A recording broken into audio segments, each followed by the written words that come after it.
It happened during lunch, with the adolescent tumult of bodies and voices in the hallways at its height. On February 27th, just 13 days after Parkland, at around 1 o'clock, the newspaper later said, a lone student entered the main hall of the high school, brandished a gun, and shouted, "Freeze."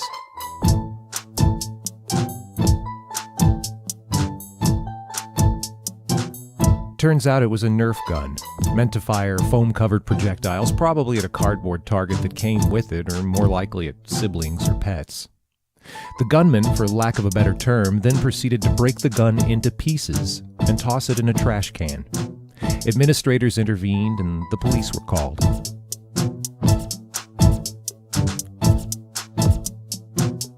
Word soon circulated, where words mostly circulate nowadays, on Facebook.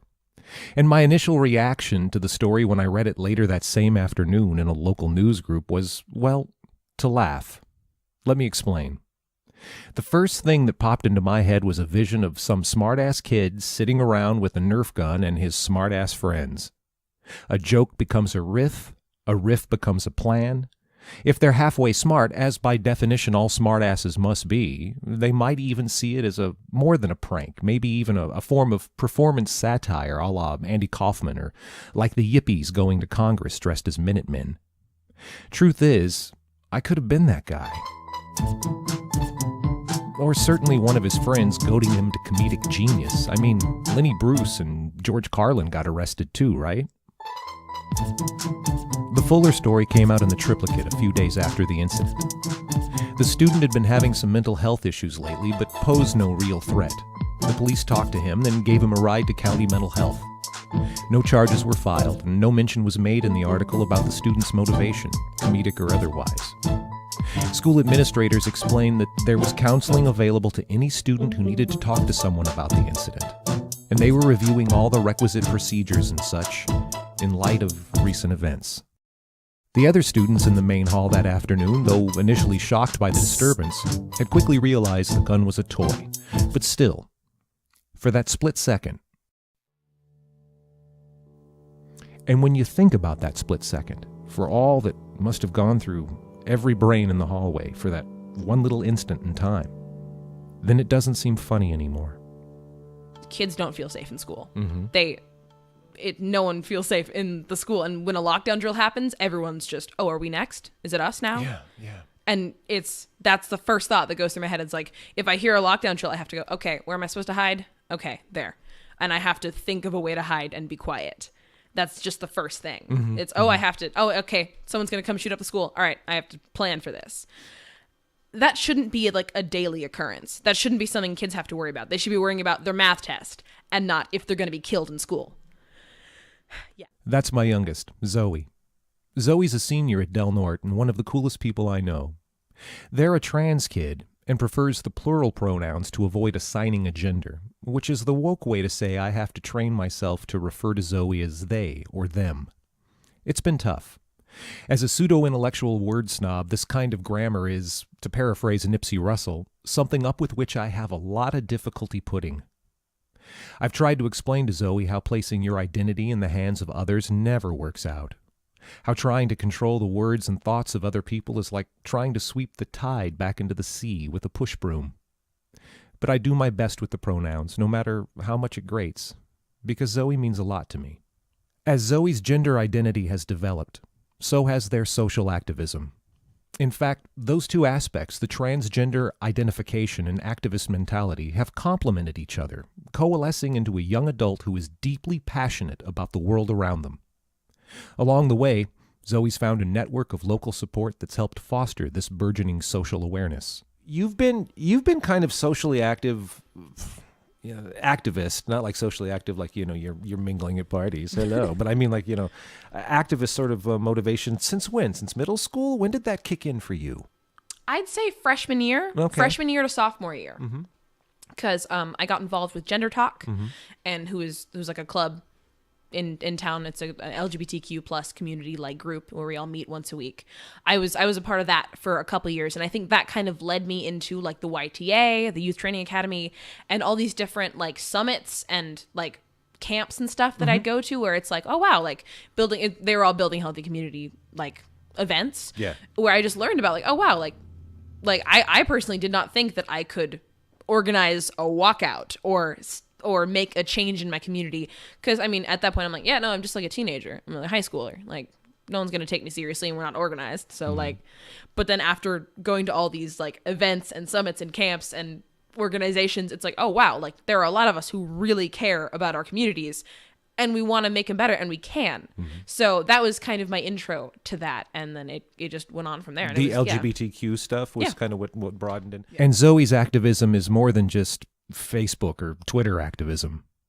As part of a summer youth program operated and paid for by the California Endowment and Building Healthy Communities, Zoe helped make a real change in their community. And then I know that you worked. Was it summer before with the styrofoam, right? Summer before last. Yeah, I think it was my sophomore to junior summer. And that was I think the first big activism thing that I did in the community that like worked, which was pretty cool. It wasn't just me. It was me and a group of other kids from the Youth Training Academy in the agriculture pathway. And it was just a week of, we wrote a petition, and we did all this research and study about what styrofoam does to the environment and how awful it is, because it's going to be around forever because it's styrofoam, and where they end up, and they're just killing the environment. So we wrote a petition, and I think we got over 5,000 signatures total on the online petition. Wow. Yeah. And I think 1,000 of them were from California, because it's like a online thing, so anyone can access it and sign it. But yeah, and then we wrote that petition, got the signatures, and made a presentation and took it to the school board and presented it. And they agreed. They're like, oh yeah, we will spend I think $20,000 to get these new recyclable trays into the school cafeterias in our entire school district. Yeah. And they're still there. And it was like the next year, styrofoam is out of the waste stream from the school district.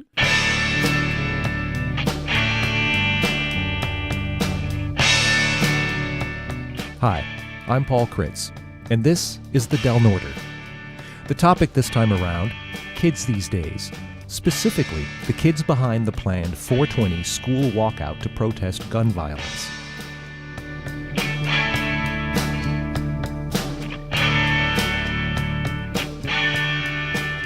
Okay, I kind of have an in with this podcast, since one of the key organizers of the Del Norte iteration of this nationwide protest is Zoe. Inspired by the passionate activism of the Parkland students, Zoe has turned their attention to the issue of school safety, specifically better gun laws, as well as improved mental health services in Del Norte schools. Along with a group of like-minded student activists, Zoe is currently knee-deep in planning an act of civil disobedience, meeting with community stakeholders, planning sign-making parties, rounding up a PA and a canopy in case it rains. Tell me about the 420 March. Is there an official name for it, so you're not just walking around calling it the 420 March? I believe we're calling it just the school walkout. That's kind of what it's going to be, and I don't know if we have like a proper like title for it yet. It's definitely just the school walkout because there's kind of one happening. Yeah. And yeah, a lot of people are going, well, it's 420, so you're just going to go smoke weed. Yeah, exactly, right? No. How does this tie in with the other? Are there other walkouts occurring that day, like across the country? There are, yeah. It's in every time zone. The walkout will happen at 10 a.m. So it's going to be kind of like a wave across the nation. Just each school, like at 10 a.m., every school participating will just walk out, and that'll happen Pacific, and it'll just kind of go over, like cross like a wave. It'll be cool. And this is the anniversary of Columbine? The 19th anniversary of Columbine. Yeah. Wow, 19 years. Yeah. Oh my God. Yeah. So where'd you hear about the march? I heard about the march online mainly, just kind of hearing all of the activism happening like on Twitter with like the hashtag National School Walkout, the official Twitter, and really all the kids from Parkland just organizing it all, and then all the other schools kind of like banding together and saying, yeah, we need to do this. This is important and completely doable, and a good way to show that we care about these things and we care about being safe, and we want to get involved in activism and show that we are a present part of the community. Exactly. And so, well, why? Why now? Why? Because, I mean, okay, so Parkland happens, and there have been, 2 walkouts now? There's been one There was the walkout one. and one march. Right. Okay. So the Yeah. march was the 24th. That was the last week. Yeah, and the walkout was to go. It was in respect of those who died at Parkland. Okay. And like okay. everyone had like a 17-minute silence. Right. Okay. All right. And so then the walkout then is just is it sort of meant, at least on school campuses, to kind of bring it all together? This is a bigger thing. Is this like how is this different from the march?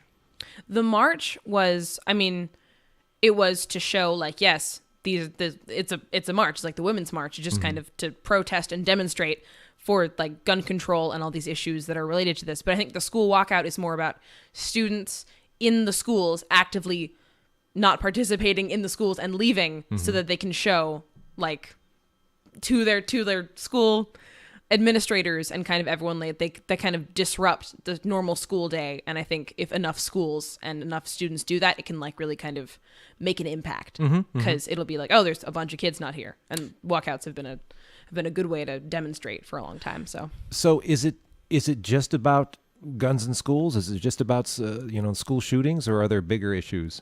I think, I mean, it can never just be about school shootings, because everything is so intersectional in school shootings, and how does that affect mental health, and how does that tie in with everything else relating to that subject. I think the main focus of it is just the main points that we're trying to get across is kids don't feel safe in school. 19 years since Columbine. That's a freaky thing to realize. I can remember the day it happened. I remember the shock, the media coverage, even the trench coats. But the truly disturbing part of recollecting all of this was the realization that Zoe hadn't even been born yet.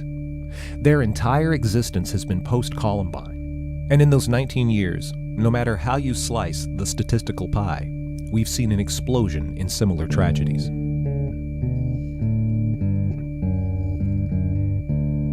According to the Washington Post, there have been 130 gun-related fatalities in schools since 1999 and 254 injuries. But what's not mentioned in most media is the extrapolation of students affected by gun violence in schools. Those students who have gone through, sometimes far away from the media spotlight, what the survivors of Parkland are going through today. And that number is staggering. Again, according to the Post, 187,000 of America's school kids have been touched in some way by gun violence at their schools. And while cable news and the internet show us the body count and bloodstains, and we all do the thoughts and prayers dance, we lose sight of the fact that all this violence exacts a mental and emotional toll from every student affected. But even just having that worry, it doesn't have to be realized at all, but having that worry and having to confront that worry is a highly stressful situation. Oh yeah. And that has caused, I know, a lot of panic attacks for some people at the school, myself included. And yeah, that has a real, it really is detrimental to mental health and really weighs on you after a long time. And just, yeah, and I think this walkout is a good way to show like, yes, this affects me. This affects my mental health. And I'm so sick of it. I don't want to go through school like this. Because school already sucks a lot, just kind of in general. And this should not have to be part of my worry of school. I should not have to worry about this. On top of the normal high school drama. It's high school. It's gonna suck. We don't need to throw school shooters in the mix. It's just not necessary. While standing in the grocery store checkout line with Zoe recently, a teacher from the high school came up and, in a hushed voice, promised her support for the walkout. "Are you helping Zoe subvert the dominant paradigm?" I joked, and the teacher laughed. "What do you mean?" she said. "I am the dominant paradigm." This exchange spoke volumes about a couple of different topics. First, the realization that we adults, the dominant paradigm, have ignominiously failed to provide for the safety of our kids at school. It's taken the activism of a generation who literally cannot remember a time when the situation was different to wake us up and make us take notice. And second, this little grocery store event illustrates the quiet but firm support the walkout is garnering among many in our community. Is this an entirely student-planned and led event? I mean, it's you and other folks other students who are putting this together, right? But you've gotten offers of partnership and support from adults all around you. What sort of community support is coalescing around this event? Well, yeah, it's mainly a student organized and led event, and I know Geneva Wiki and a lot of people from building healthy communities have offered their support, and they want to be good adult allies and give us resources and information. And they made it very clear, like, we are not here to take over. We're not here to control it. This is a student-led event, and it's been really awesome, like getting, definitely information about community organizing, which, I have some of, but I definitely have never planned an event by myself or with a few other students. So it's really helpful to get that information from people who have that experience, which is the great part about older people coming and helping, is they have a bit more experience. So we can, like, okay, no, this is what we do. All right. And we do it ourselves, and we build that experience ourselves. So it's a good, like, passing of knowledge. So yeah, it's great having adult allies that, like, are there and don't want to take over. They're like, this is your thing. You go and you own this. And that's been awesome. One of those community allies is Mike Thornton, local representative and organizer for the True North Organizing Network, which operates across the region, often in isolated and impoverished areas, engaging and fostering community involvement.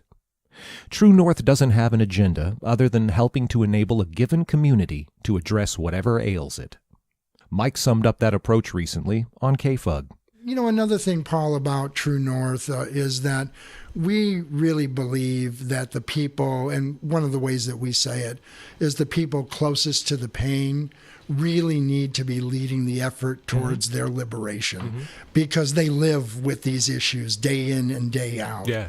And so it is really they who really should be leading the effort to try and make the changes in their communities that they want to see. Local clergy and educators, nonprofits, and voters associations have all joined organizations like True North and the Wild Rivers Foundation in pledging their support for the march, offering help with logistics like permitting and public safety. And all of these allies have stressed to the organizers that they, the students, own the march. They're in charge. Again, Mike Thornton from True North. Well, True North does have a focus on youth and has had, but also beyond just youth. But youth has been an important focus. It may sound corny to some people, but they are the future. Yeah, quite literally. Quite literally. Yeah. And so I think there's a couple sides of it. One is, of course, because they are the future, and very often are closest to the pain. When we're talking about a number of different issues, they should be leading these efforts.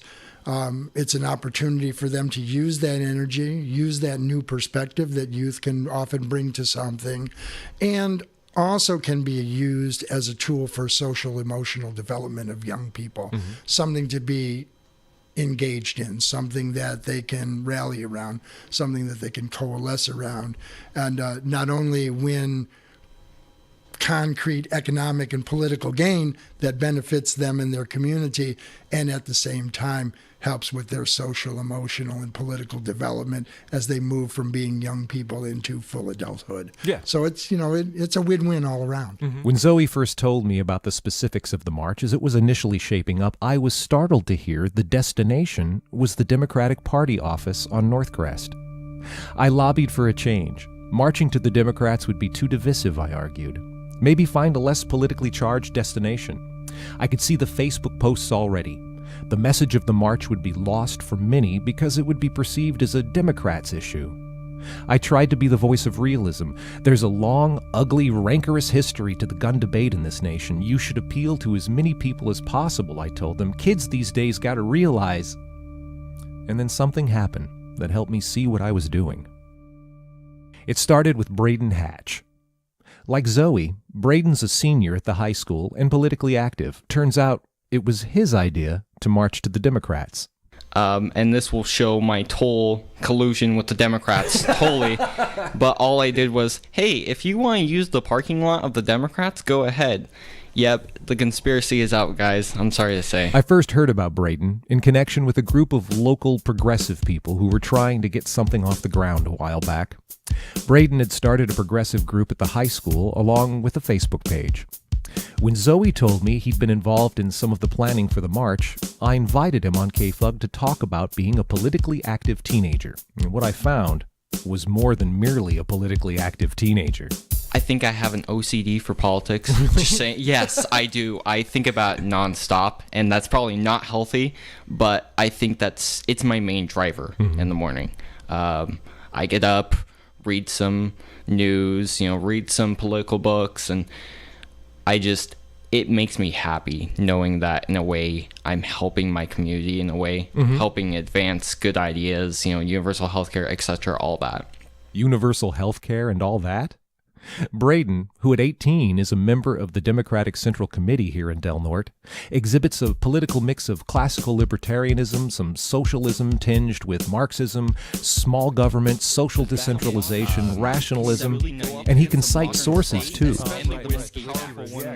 You seriously want me to believe that you're going to go up against a modern state with drones, tanks, and instead of insulting children and saying, hey, yeah, I want to punch that sucker in the face, why don't you argue your position with studies, cite sources? Listen to his full interview at kfugradio.org sometime. It's inspiring.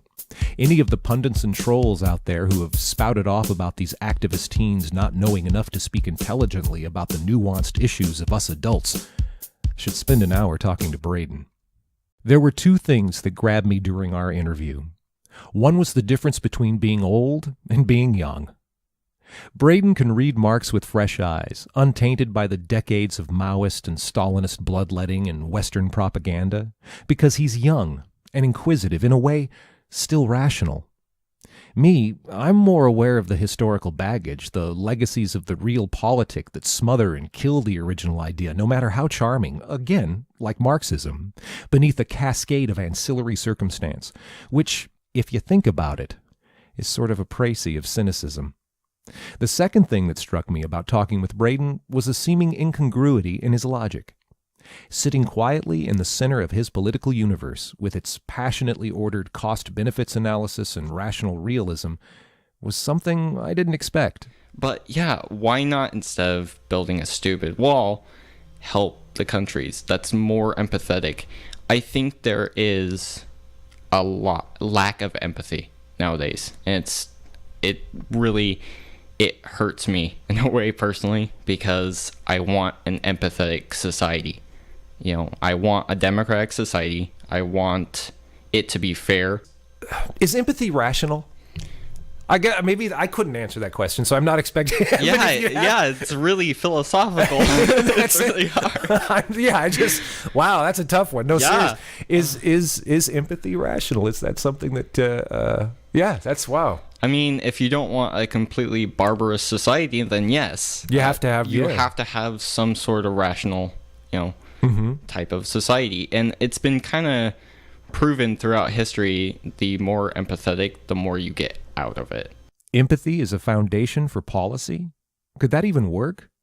It was a question Zoe asked, in a way, during a larger discussion we had of Second Amendment rights.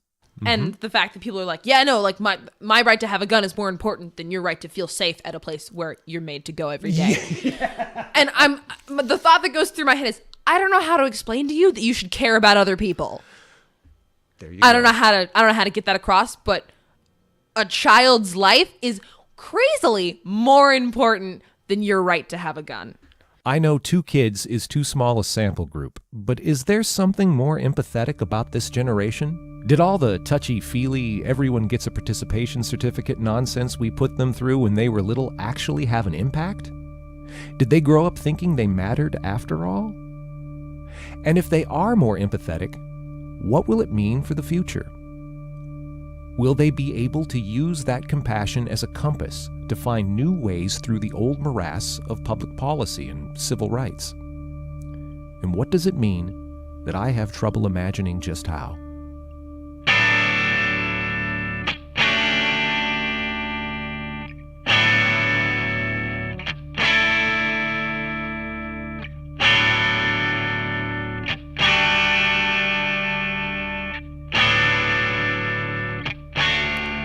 There's an old book by Gertrude Stein called The Making of Americans, Being a History of a Family's Progress. It was published in 1925 and begins with this passage. Once an angry man dragged his father along the ground through his own orchard. "Stop," cried the groaning old man at last. "Stop! I did not drag my father beyond this tree."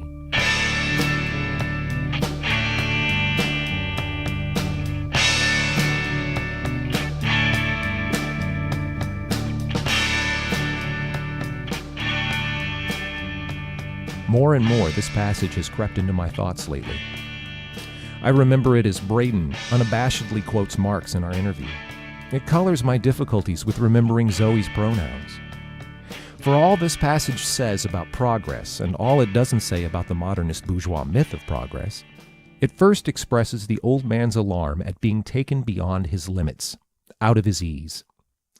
Quoting Marx unpacks a trunk full of biases and prejudice. Marching to the Democrat's office will hamstring the message, and though I hide it behind grammatical humor, using them and their to refer to my daughter somehow vitiates the idea of her I've carried since the day she was born.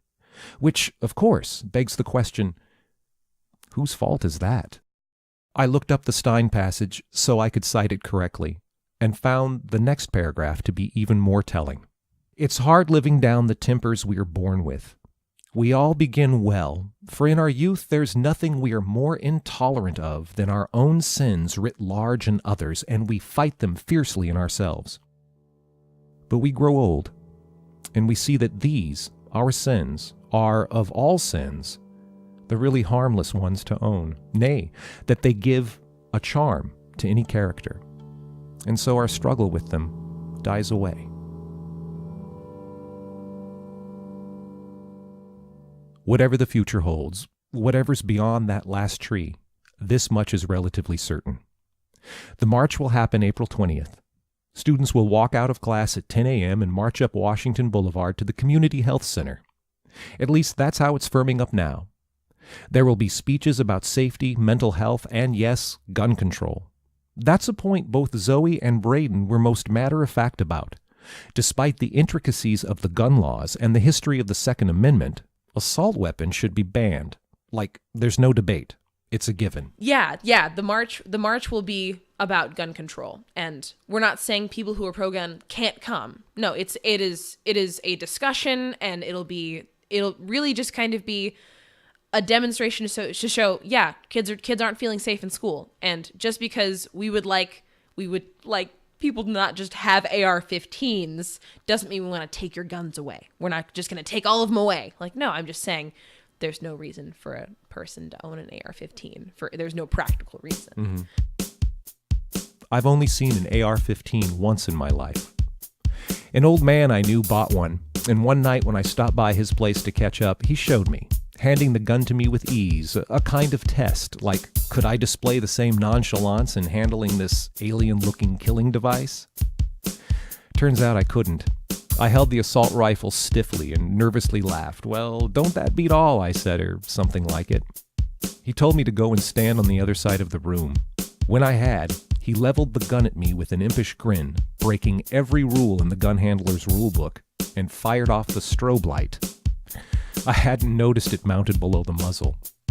For a few frozen seconds, I stood there in the flashing light, only able to think something along the lines of, what the? Before a more complete thought could form, my friend pulled the trigger, and a loud, empty click snapped me back to my senses. I remember that strange, weightless moment in the strobing sights of the gun every time there's a mass shooting. Having grown up in a truly different time, a time when I never had to worry about a school shooter, maybe those few pulsing, thoughtless seconds are as close as I can come to understanding what kids are going through these days. How their lives, almost without us noticing, have been informed, maybe even warped, by the prevalence of gun violence in school. And perhaps exercising this empathy for me means standing back, shutting up, and letting these kids tell us what they're going through and what they want to do about it.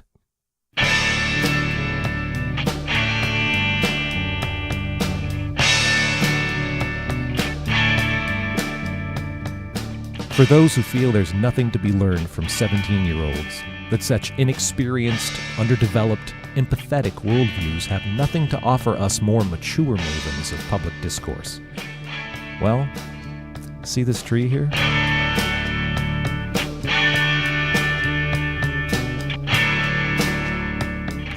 Thanks for listening to The Del Norter, a production of KFUG Community Radio.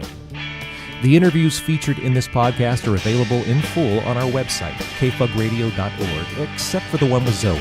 That's from my private stash. All rights reserved, all copyright mumbo-jumboed. Do not tease the animals. Post no bills. If you'd like to reach me, Paul Kritz, you can by emailing justpaul@kfugradio.org. I'm on Facebook and all that too. Until next time.